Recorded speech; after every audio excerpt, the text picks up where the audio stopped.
This is All About Wine, the talk show dedicated to the wine industry since 2009, featuring winemaker, cellar master, vineyardist, and tasting expert Ron. Basically, what we're trying to do on this program is just trying to educate people and trying to make wine less confusing and more friendly. From coast to coast and around the world. You know, we really have had some neat people on the program. I love that. Post your questions and comments during the live show on our Facebook page at www.facebook.com/allaboutwinebtr. Again, that's www.facebook.com/allaboutwinebtr. And now, All About Wine is on. Here's Ron.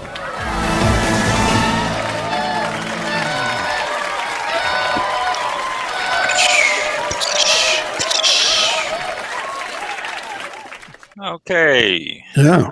Another episode. I want to thank you for, you did this about 2 months ago, but got rid of that Whistler. He was so irritating. And It was. And not only that, but we have a trespass warning against him, so he can't come back. If he does, he's going to get arrested. Fantastic. Fantastic. Yeah, that's how bad it was. Yeah. He just graded. I mean, you had to take off your headsets and put them back on when he was done. Yeah. So had a little bit too much. Yeah. Too much. So too much wine though. Too much wine. Yeah. So drink responsibly, folks. Yes. Drink responsibly. That's the key. That's the key. There you go. All right. Welcome to another episode of All About Wine on Restream. Yep. We have switched over. If you're looking for us on Blog Talk Radio, you can look for us on Blog Talk Radio for another 10 days, I think it is, or something. Oh, not even that. Today's the 23rd. And so it's Blog Talk Radio is going to cease to exist. So if you're looking for us on Blog Talk Radio, we're not there, and neither is anybody else as far as that goes. So look for different. I'm going to play. I think I might do that tomorrow because I don't have anything to do tomorrow because it's so bloody cold here. You can't play golf. So I'm not going to go out. But I might play and go into Blog Talk Radio and see what they're doing and see how many are left on there, and then look on Restream and see what I can find on there and all that, just for fun. So it is January the 23rd, 2025, and it is 7:03 p.m. Eastern Standard Time. So if you listen to us any other time besides this, we're not live, but we are now. So if you have any questions or anything you want to get to us, and go ahead and post them. Mike will pass them on to me and we'll answer your questions. We're getting a lot of traffic on this site. I'm getting notifications whenever we have people that check out the show, and we're getting a lot of traffic. So I don't know if it's because it's Restream, people are discovering it there, whatever. Well, it has to be because, like you said, we're not getting into the other sites right now for some reason. So, but thank you for all of you who are out there checking us out and joining us and all that. We appreciate that. Not that we make any more money. We don't make any money. So it doesn't make a difference. But thanks for listening to us. Few things to go over today, a few things to talk about and all that. We should, by February, have the kinks ironed out of what we're doing on this show or on this format, and be able to get guests coming back in. We're going to be doing some tests this week and all that, and we should be able to get guests back on. We got guests scheduled for February and on from there. So we are looking forward to getting back into the guests and talking to people and all that again.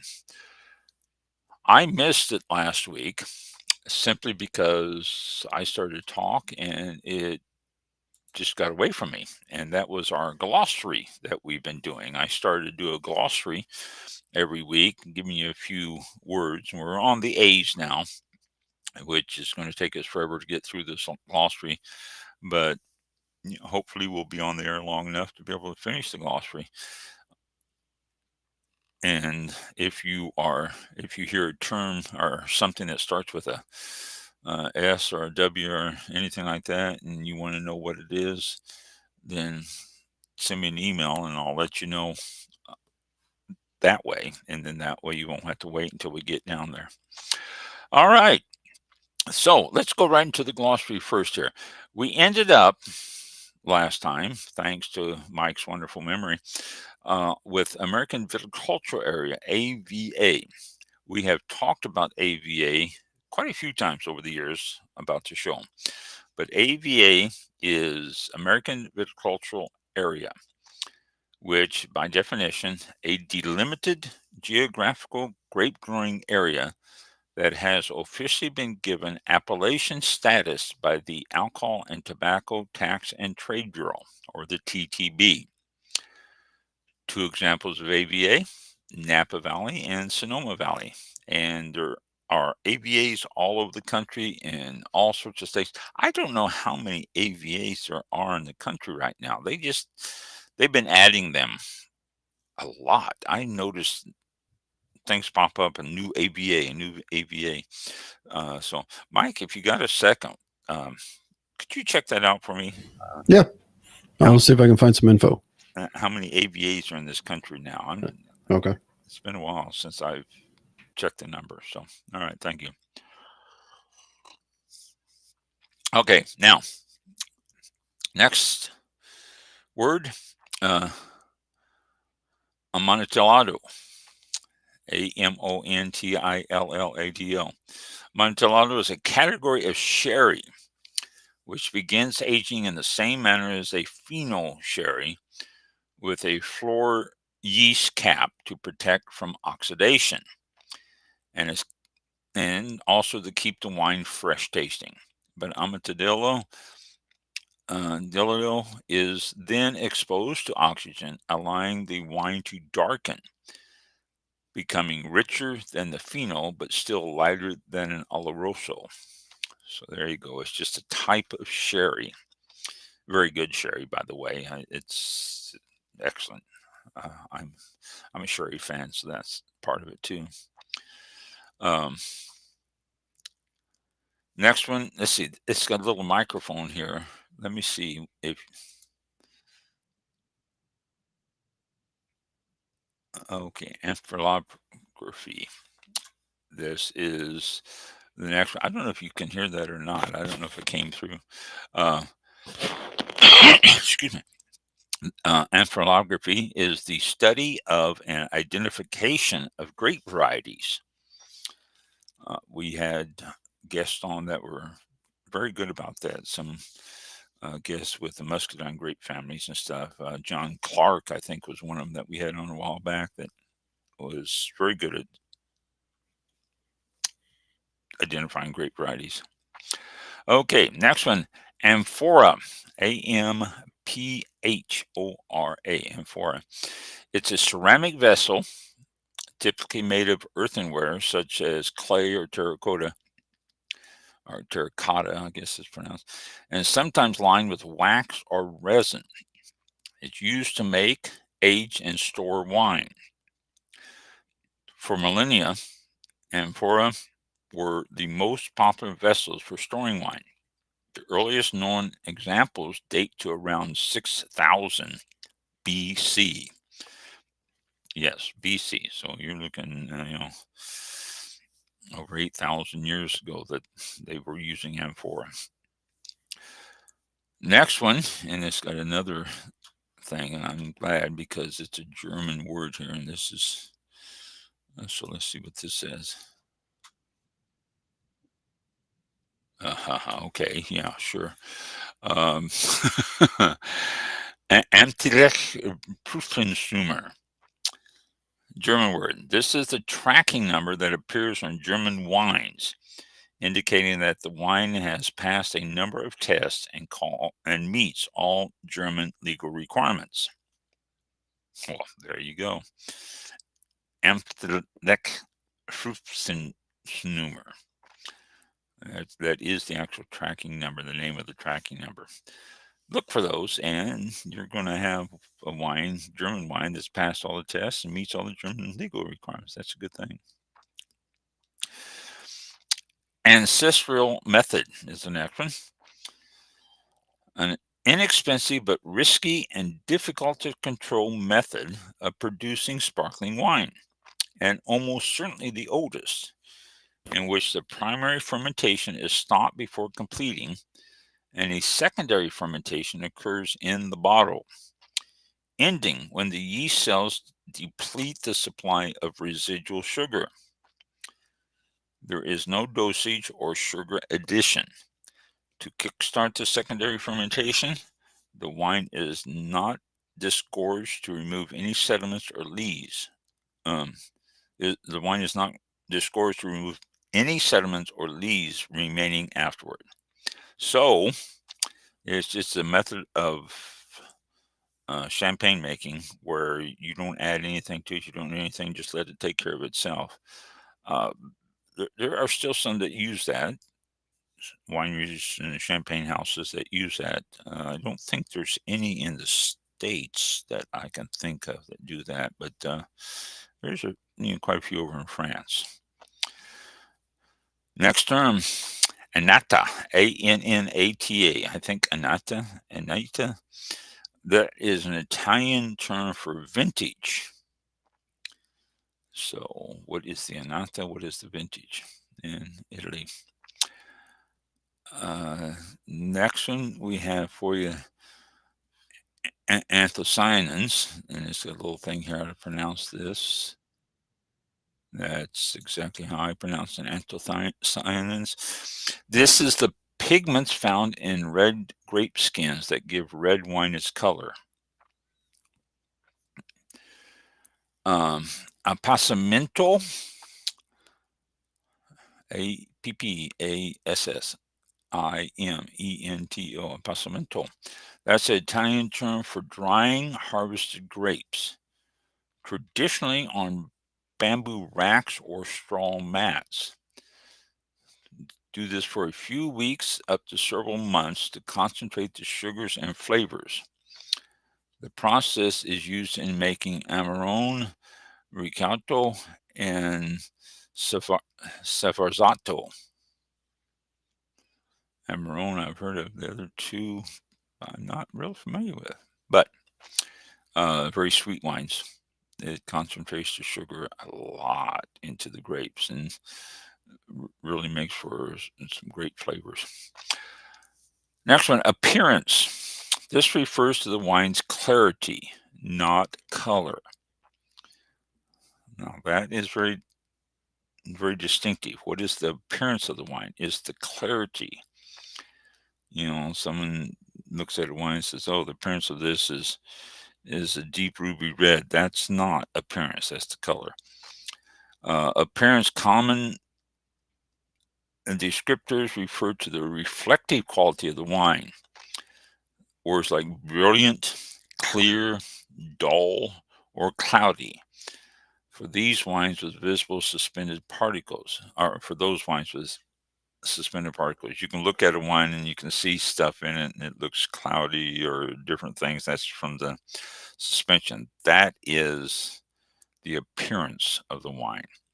Then you have the color, which falls into another category. So that's one of the things you look at a wine whenever you hold it up, and after you swirl it, you look at it and you're looking for the appearance. Is it clear, brilliant, or is it dull, cloudy? These are things that you are looking for.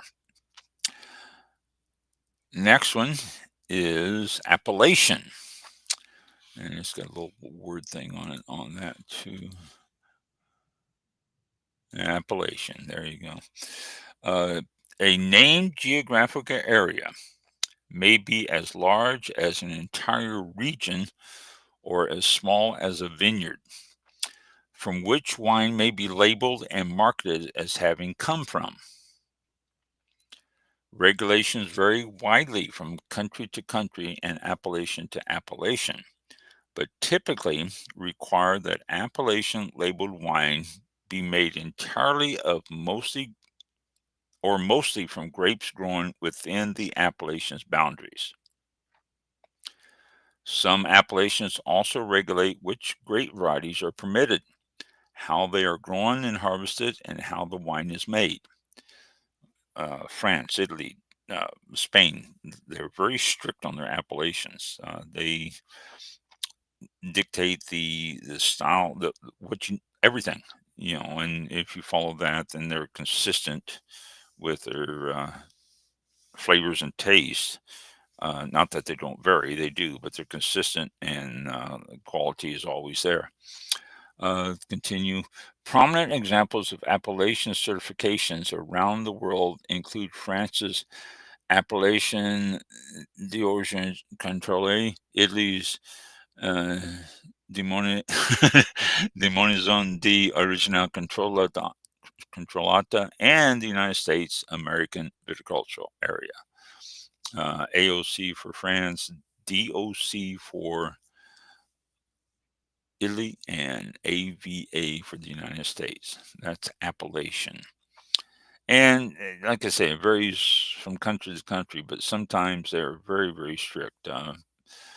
The United States is a little bit more lax as far as appellations go. You grow a grape that comes from that area, and that's it. You don't have to follow certain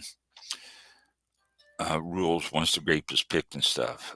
And areas of France and Italy, they did a good example would be Chianti. Chianti is very strict on it. That certain grapes can be grown and how they're aged and all that stuff. So, but it gives you quality. It gives you something that you can look at, and it's going to be a good quality, a good wine, and they look to get appellation certification in a lot of these areas, so it's a good thing. And then the next one, I just destroyed the name of it, but let me listen to it here. Appellation d'origine contrôlée. Appellation d'origine contrôlée. That's French. The French system of appellations. That's what I just mentioned. This began back in the 1930s and considered the wine world's prototype. To carry an appellation in this system, a wine must follow rules describing the area the grapes are grown in, the varieties used, the ripeness, the alcohol strength, the vineyard yields, and the methods used in growing the grapes and making the wine. So see what I just said, very strict.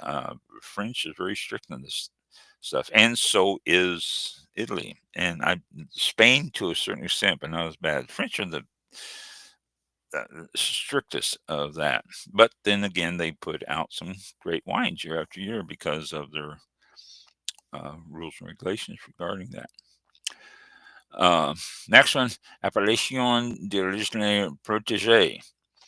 This is the European Union's new designation, meant to replace the old Appellation d'Origine Contrôlée for recognition across member states. It was originally officially adopted in January 2016.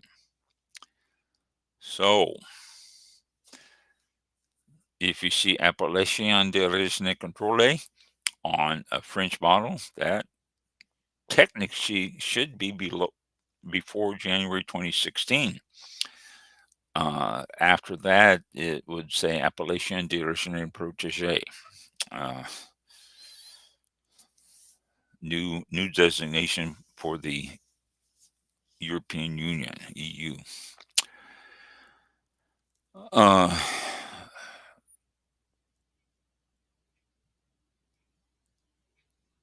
Let's see, how far should we go?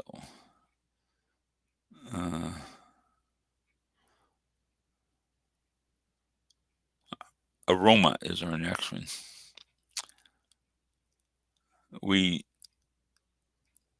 Let's do aroma. Okay, we did appearance. Let's do aroma on wine. Aromas are smells which originate with the grapes. In contrast to bouquet, which defines smells acquired during bottle aging. Okay, now this is distinct. The aroma and the bouquet are not the same thing. They are definitely two different things that you find. Again, aromas or smells that originate with the grape. And then the bouquet is the smells that are acquired during bottle aging. In the process of sensory evaluation, purists also discriminate between wine's aromas, smells sensed by sniffing the wine through the nose, and its flavors, smells sensed via the mouth. And that's a very good distinction there. If you can take a glass of wine, swirl the wine, smell it, and when you sip it, a lot of people like to breathe out through their nose again and get the bouquet that way, and also breathe out through the mouth, which brings out the bouquet. So they are two distinct categories, aroma and bouquet. Aroma is what the grape gives it. The bouquet is what the winemaker gives it, if you will. That's how I always used to teach it in the class. Aroma, the grape gives it to it. The bouquet, the winemaker gives it to it, or the processing and all that. So those are two distinct areas. Aromatic. This describes a wine with intense, often floral aromas. Particularly aromatic varieties include Gewürztraminer, Muscat, and Viognier. You can tell the difference in those. You can really pick them up on that. And let's do one more, aspersion. This is the process of using water sprinklers to protect budding vines from late spring frost. The sprinklers are turned on just as temperatures dip below freezing. This forms a protective barrier of ice that shields young vine buds from colder temperatures. They do that with a lot of plants. Here in Florida, in the area we're in, we are strawberry growing areas. Plant City strawberries are, I guess, famous across the country. But we do a lot of strawberries here, and they start coming out in, I guess, February, then middle to end of February. And if there is a frost coming in, they will go out and coat the strawberries with water, which then freezes and keeps the strawberries at 32 degrees. It's not going to get any colder than 32 degrees because they're already frozen around. And the same thing happens with the grapevines. It freezes them at 32 degrees, and they do it that way. Another method to protect your grapevines is wind fans, turbines.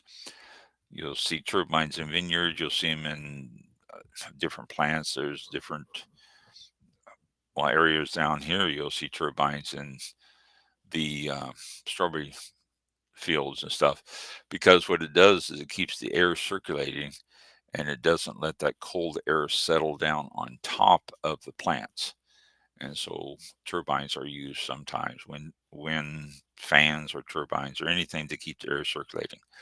But it's the cold, still nights that are the worst that you can find. And that's what you're trying to protect against with the sprinklers. If the wind is blowing, you usually don't have much help with the sprinklers, because you turn the sprinklers on and the wind blows it all over the place, and you're not going to get a whole lot of help. But it's the cold, still nights that usually cause your problems. So there you go. Aspersion is what that's called. And excuse me. Okay, so how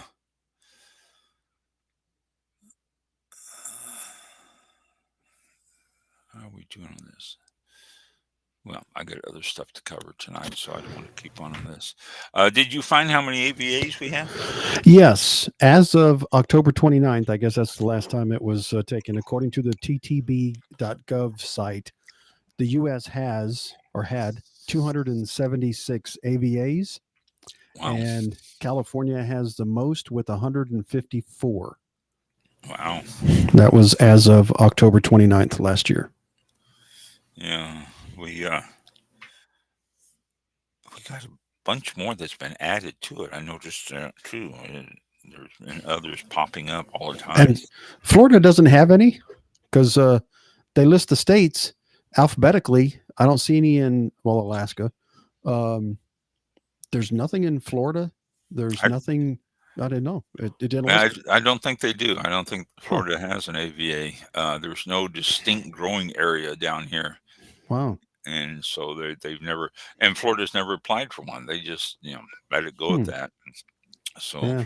Florida's, I think the first one popped up in St. Charles, Missouri. That was their first AVA.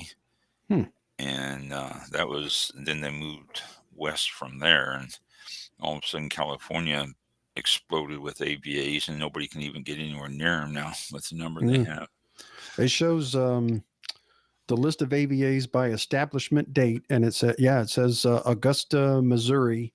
Was June 20th, 1980. Yeah, which seems awful recent, really, when you start thinking about how long wine's been around. Right. And it really does. It seems fairly recent. I mean, 80s, well, it's only 45 years ago, but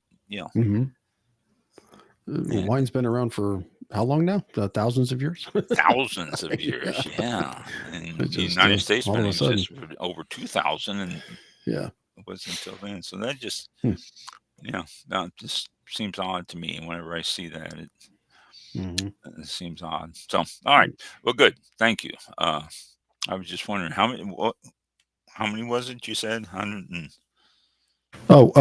276. 276. Yes. In the U.S. 76. Wow. Yeah. That's coast to coast too. I mean, they're all over the place. Yep. Thank you. Okay. I've mentioned that I get the San Francisco Chronicle. I've been getting it for a long time simply to get wine articles, and there are usually quite a few wine articles that are in the Chronicle. Especially on Sundays, they have at least one or two. And so I found, let's see, what is this? Oh, a wine writer here, Jess Lander, says that California winemakers love this grape, which is basically on the radar. A Chenin Blanc. If you have not had a Chenin Blanc, it is very nice, comparable to a Sauvignon Blanc, maybe, but tends to be a little more astringent than a Sauvignon Blanc. Not a lot, but just a little bit. And the article goes on and talks about the Chenin Blanc and where it's from and all that. But a nice grape. Look for the Chenin Blanc, Chenin, Chenin Blanc on the shelf. And instead of picking up a Sauvignon Blanc, pick up a Chenin Blanc and give that a try. And let's see.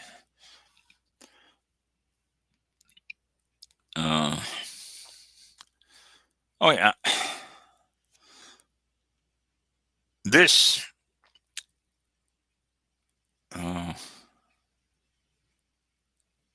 new federal studies came out, and I don't know if I talked about this very much when they first came out, but a new federal study has came out that says any alcohol use can cause cancer. And well, and I've said this before, and I'll say it again. You can pick up a study, and you can follow a study, and it's going to find something bad that's going to do it. I've been working my way through a book here about cancers and stuff, and all the bad things that have been reported, and it debunks pretty much every study that's ever been done, because there are other studies that come out that say just the opposite with a big test group and stuff like that. But this new study, they said it's has concluded that alcohol consumption, even at low levels, is associated with a higher risk of death. The study, published by a group called the Interagency Coordinating Committee on the Prevention of Underage Drinking, the acronym ICCPUD, ICPUD, if you will, is the that struck me as funny, is the latest chapter in a fierce debate over the health risk of drinking. And this has attracted significant criticism during the past year. It's Representative U.S. Representative Mike Thompson. Excuse me. Mike Thompson from Napa said in a statement on Wednesday, "It's concerning that the agencies in charge of researching and producing our updated dietary guidelines created a new, less transparent review process to issue alcohol consumption guidelines to Americans." There you go. I mean, it just you can always find something somewhere that I didn't read the report. In fact, this does have the report here, surprisingly so. Oh, wow. I didn't know this article had the report down at the very bottom. So I will read the report and find out what it says and what their methodology is on coming up with that. Any consumption is bad for you. They said, here's one paragraph. It's an 81-page document. It concludes that the risk of dying from alcohol use begins at low levels of alcohol use, while higher levels of alcohol consumption are linked with progressively higher mortality risk. And one more paragraph here. People who consume more than 7 drinks a week have a 1 in 1,000 chance of dying, according to the report. Yeah, but when and how long and all, okay, I'm sorry. More than 9 drinks per week increases the risk to 1 in 100. The study also found that people who consumed 1 drink per day had an increased risk of liver cirrhosis, esophageal cancer, and oral cancer and injuries, but a lower risk for stroke. So you won't have a stroke, but you'll get liver cirrhosis, esophageal cancer, oral cancer, and injuries. Injuries are probably from drinking alcohol and falling down and stuff. That's usually what they attribute those injuries to. I'm serious. That's what they do. So that's the latest reports. That's the latest thing. And, whenever they come out with reports like that, it tends to affect the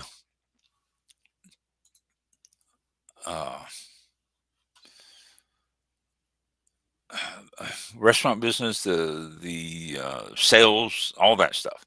It tends to have a repercussion on that, regardless of what the study really is about and how valid it is. If the government comes out with a report, then it tends to scare people.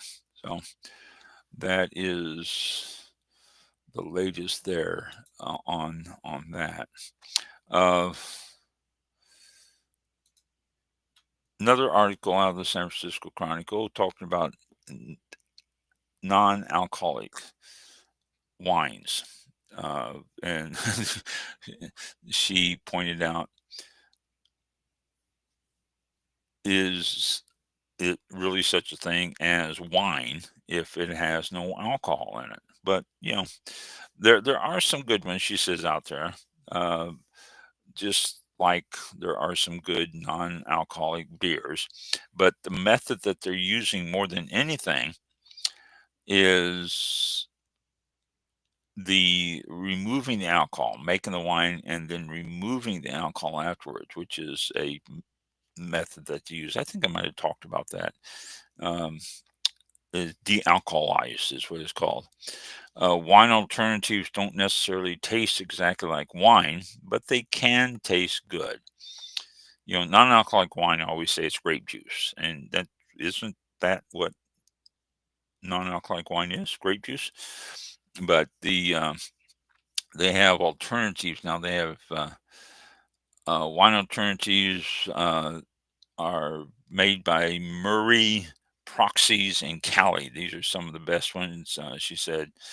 And she's also tasted some decent decent de-alcoholized wines. Couple brands is Woody's and Studio Knoll, Null. So these are things you can check out. But being as it is dry January for another 7-8 days here, we let's see. Next week's the 1st, isn't it? Am I correct on that? No, I think.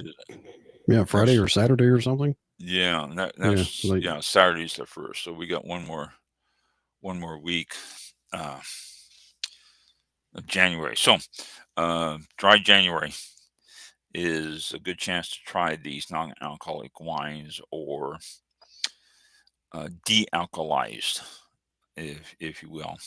But this writer to this article, who is Mobley, what's her first name? Oh, crap. Well, when I want to find it, I can't find it. Mobley is her last name, and she's Esther Mobley. She is a writer, wine critic, or wine writer for the San Francisco Chronicle, which is right out there in the middle of the heart of wine country. So, okay. Let's see. There was other things I want to talk to you about. Let me find them. This is something I wanted to bring up since it's fresh on everyone's mind. All About Wine has basically stayed neutral as far as politics go, and we always will.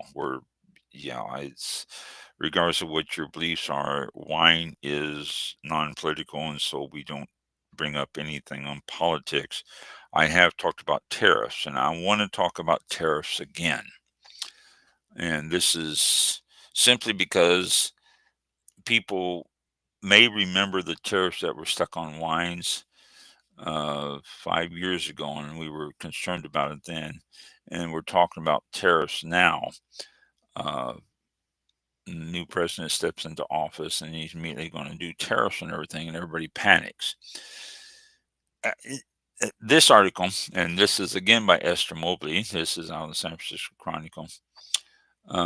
This article is addressing that on tariffs, and it says that it says that the new president has made it abundantly clear that he plans to instate tariffs on imported goods.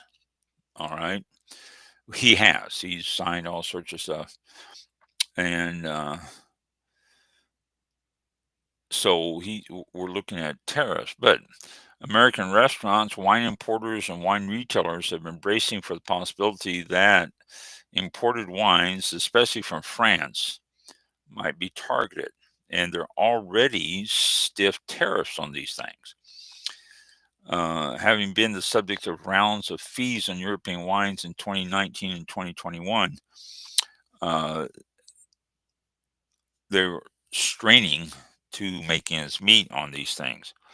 But there's a reason to believe that the incoming administration or that the current administration may spare wines from tariffs this time around. All right. It says because of the way wine distribution works in this country, tariffs on imported wines hurt American businesses disproportionately, making them highly ineffective tools in a trade war. What's different in 2025 is the key policymakers and legislatures understand this system better than they did in 2021. All right, that was the last round of tariffs. Tariffs on imported wine do significantly more damage to U.S. businesses than to businesses abroad. Sorry. For every dollar U.S. companies send over to France to buy wine, U.S. companies make $4.52. Great. That is thanks to what's known as the three-tier system. Now, I read this and I'm going, I hate the three-tier system, but they're saying here it's great because of that. So this ensures a middleman in the sale of any bottle of alcohol. In the U.S., an alcohol producer must sell to a wholesaler, an importer, or a distributor. 3 different steps before selling directly to a store or restaurant. So a wholesaler has to sell it to an importer or to a distributor, or a winery has to sell it to a distributor. You can't hold all 3 licenses, which I've mentioned before I did when I had the winery, which I really should have put it to better use than what I did, but I was able to get all 3 licenses, I think by an oversight for some reason. This structure was enshrined in our legal code after the repeal of prohibition. So this is one of the things about prohibition that work for us. Okay, the 3-tier system makes the sale of wine starkly different from that of other goods. Okay, here's a good example. Take clothing, for example. A French fashion company like Chanel can come to the U.S., open its own Chanel store, and send all of its profits directly back to Chanel in France. A French winery cannot do that. There is no such thing as a Dom Perignon wine store. It would be illegal in the United States. Instead, Dom Perignon must sell its champagne to a U.S. wine importer, which then sells it to a U.S. shop.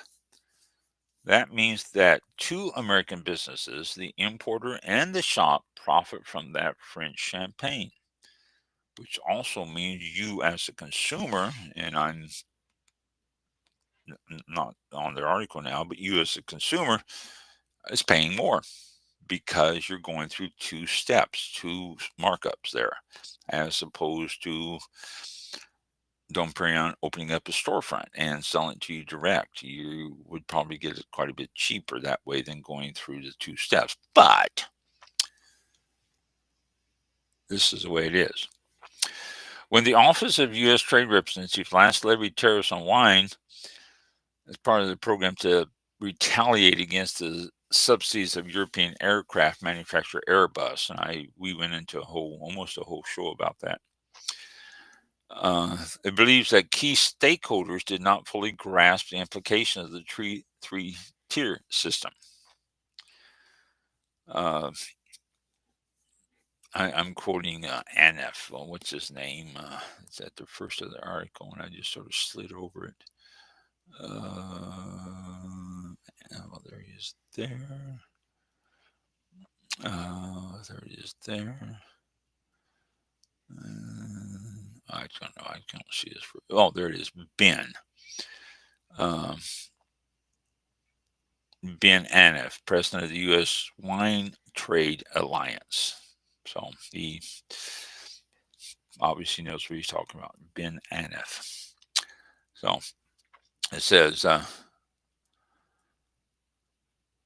when the offices of U.S. trade representatives last levied tariffs on wine as part of a program designed to retaliate against subsidies, they didn't understand the three-tier system.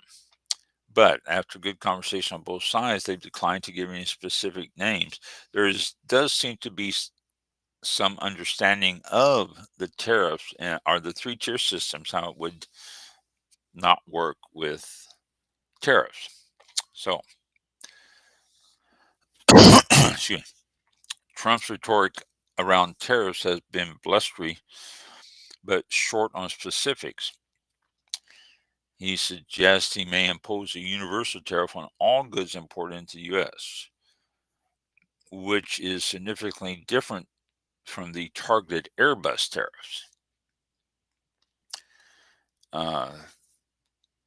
So it's anything long term, too, would have to be enacted by congressional approval. So he can only do it for short term before it goes into illegal matters. If universal tariff does come to pass, foreign wine would be subject to it alongside all foreign goods. The 10% figure that Trump has mentioned would still be significantly lower than the 2021 tariffs, which were at 25%. And Trump is also considering a narrow set of products, industrial materials, medical supplies, and energy production, not Bordeaux and Burgundy. So there's one final and very important factor that distinguishes wine from other imports. U.S. wine producers have vocally opposed these tariffs. That's unusual. An American steel manufacturer would presumably be thrilled if its foreign competitors were being handed an extra tax. But American winemakers want the wines of the world to be on the same shelves as their own bottles. That's partly because they tend to drink a lot of international wines themselves, but also because they don't always see themselves as direct competitors. A Napa Cabernet isn't the same as a Rhone Valley Red. So there you go. That's, the talk about tariffs and all that may not affect your wines coming from overseas. If you're a Chianti fan, my brother and sister-in-law are big Chianti fans. They were concerned about the prices were going to go up. It doesn't look like it's going to happen because of the three-tier system, which already gouges us. But yeah, again, I'm not a fan of the three-tier system, although I hear good things about like this, but I'm still not a fan. But there you go. That's I was wondering about what was going to happen if the tariffs went into effect, what was going to happen to wines, and then looks like it might not be in wines at all, which is a good thing. Okay, let's see. I had another. Okay, that's not it. Oh, Tassel Ridge Winery. I haven't talked about Tassel Ridge in a long time. Tassel Ridge up in Iowa. With all the snow all over the place, you might not want to go to Tassel Ridge until the snow melts. But they are located in Iowa at Lytton, I think is pronounced, 1681 220th Street in Lytton, Iowa. Open Monday through Friday, 9 to 6, Saturday 10 to 6, and Sunday 12 to 6. So they haven't done any winter hours or anything. And they got all sorts of stuff going on all the time. Valentine's coming up Sunday, February the 2nd. And, keep that in mind too, guys out there. Valentine's Day.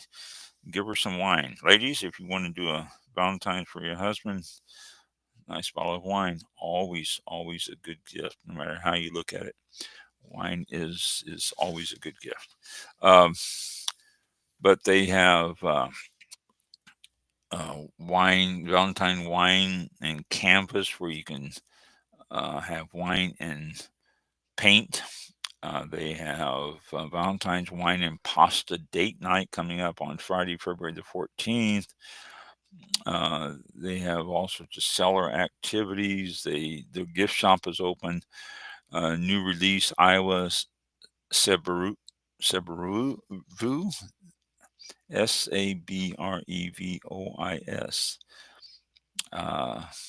red wine, new release. They have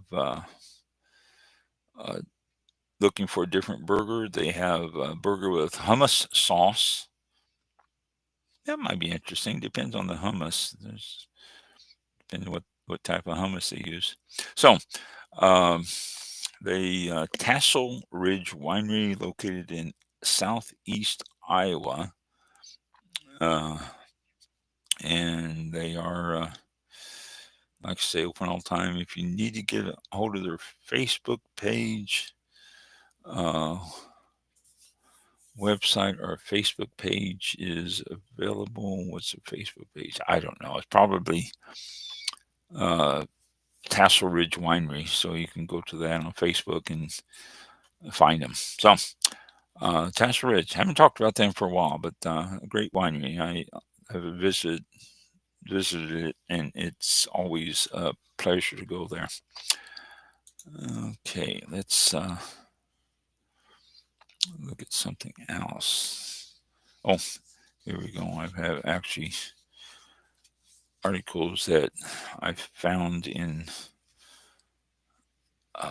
Wine Spectator. I want to go through this one. See, I'm got so much to tell you tonight. I'm losing track. Yeah, even in Wine Spectator, I was mentioning to Mike that AVAs are new. Wine Spectators list one here. Crystal Springs came up on November the 15th. So, Mike, you said that list there was October. So you can add another one to it. November 15th, Crystal Springs, bordering Howell Mountain and St. Helena and Calistoga. Region encompasses more than 4,000 acres with 230 acres planted. So add another one to it. This is Crystal Springs.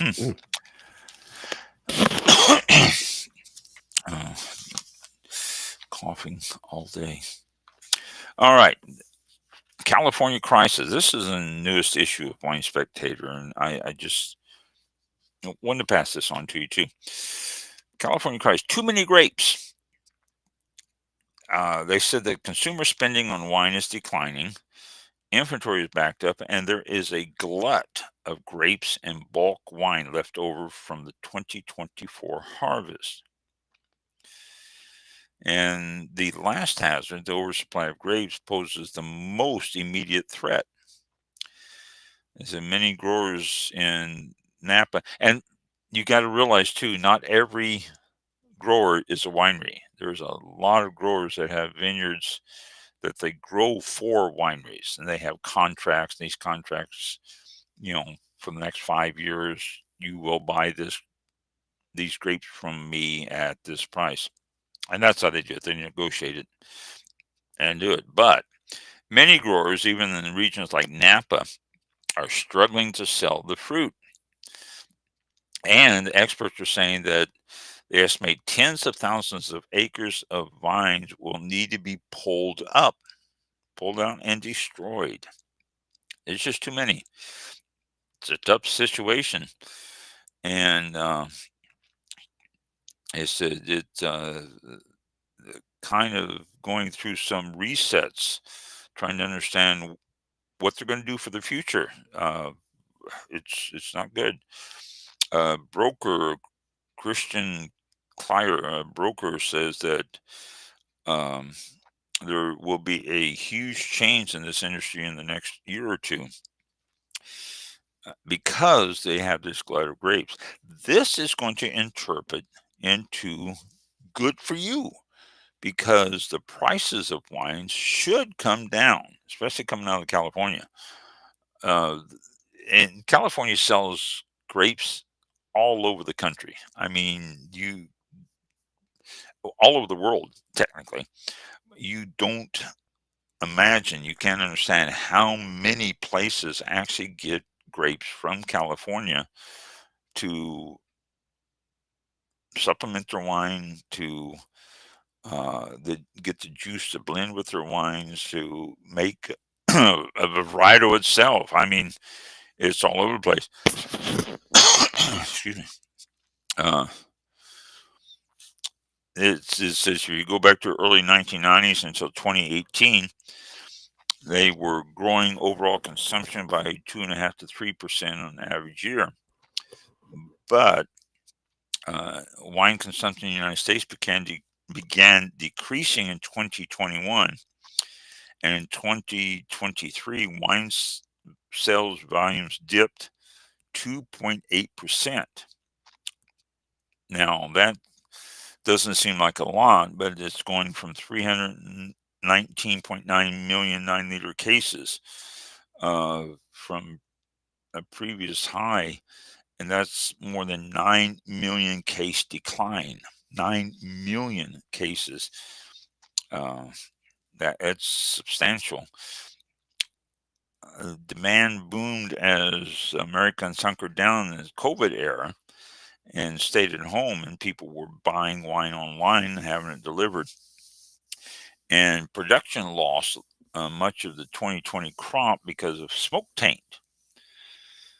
But because of COVID, it didn't really show up as a big loss because they were able to sell a lot of it.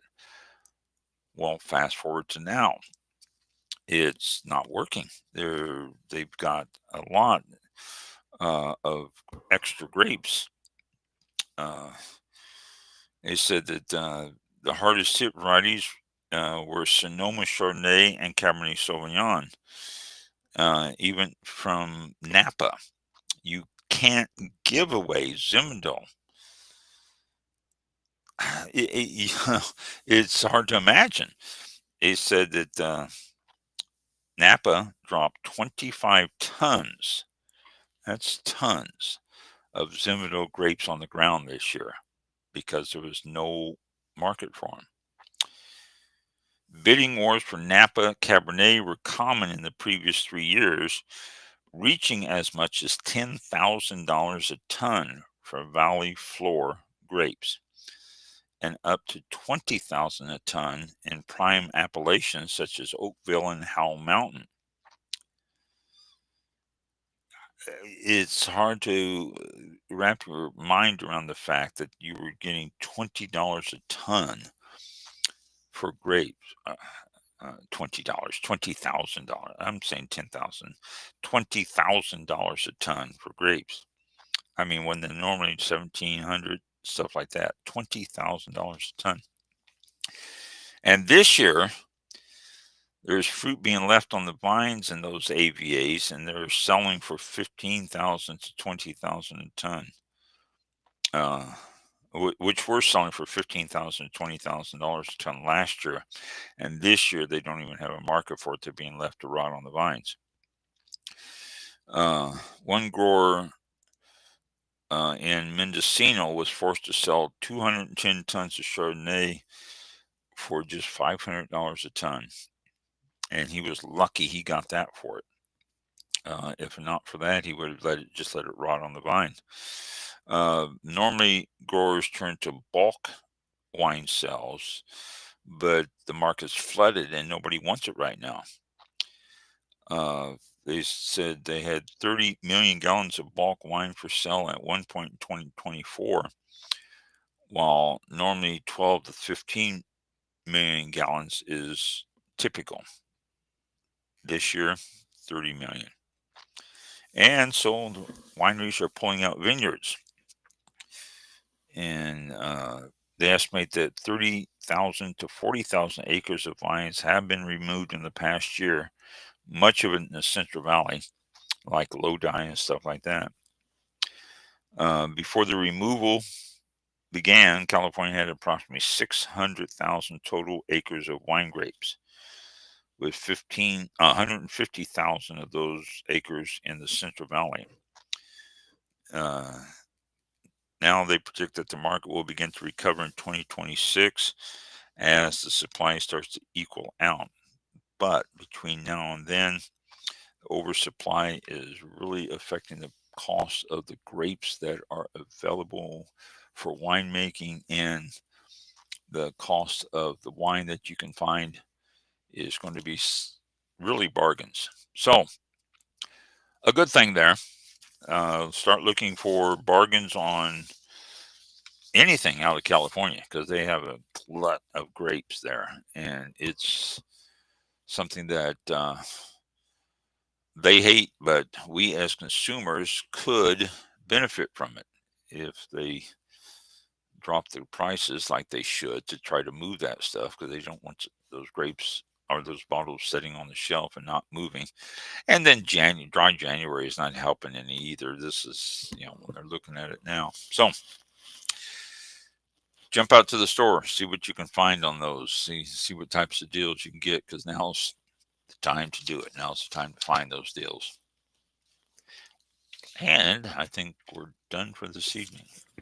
Yeah, so just after 8 o'clock, 8:02. And another one in the books, or whatever they say. In the can. In the can. That was it. Another one in the can. It's in the books. I don't know. That's it. Let me write that one down. God, get that. Okay. Thank you. That was good. We'll go ahead and say thank you to everybody for tuning in, as always. We do appreciate it, and hope you will join us again next week, which will be, and I just had it up here, January the 30th. 30th, yeah. Almost done with January. Wow. Almost done already. And be safe. And hey, if you're driving around in the snowy areas, because even Florida got some pretty far into the state, Gainesville or something, I forgot, but man, the Panhandle just got slammed with snow, and like 7-9 inches in some spots. New records, total records for snow. Yeah. And people down here in Central Florida, they were mistaking a simple drizzle, and saying, "Oh, we're getting flurries at 3 o'clock in the morning." Just go to bed. It's not. It's like really 50 degrees outside, and it goes up to like 10,000 feet. You're not getting snow. But even the weather people are shaking their heads going, "Come on, man. We're telling you it's not snow." But that's right. Yeah. It's cold. Don't get me wrong. It's cold. We are cold. Like, too cold to play golf cold. That's, and for the diehard golfers, I go out to the golf course. I work Tuesday, and there was, I think, maybe 25 rounds played the whole day. Wow. That's compared to the previous Saturday when there was 217 for the day. It's just cold for people. Yeah. Right. So, well, if you're out there in the mix, something, be safe, and we'll talk to you all next Thursday. Thanks again, and have a great week and a weekend ahead, and we'll see you then. Thank you. Yeah. Oh, quick public service announcement here too. The fires in California. If you want to donate, go through the American Red Cross. That's the best way, and they can use just about anything out there. Some of those areas were just devastated. It's just so sad to see pictures of it. So if you want to donate, American Red Cross, they're the ones to do it with. So that's it. Yeah, definitely. Have a good week. Be safe. We'll see you next week.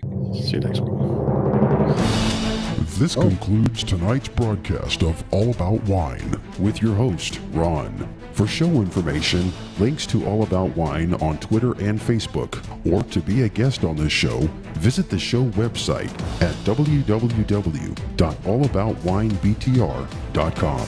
Archived shows are available for download on iTunes or on our show page at blogtalkradio.com. I just thought of something. What's that? Our website is allaboutwinebtr.com. Oh, Our Facebook page is All About Wine BTR, facebook.com/allaboutwinebtr. What are we going to do we're kind of off of BTR now? yeah, we are. Oh my gosh, I never thought of that.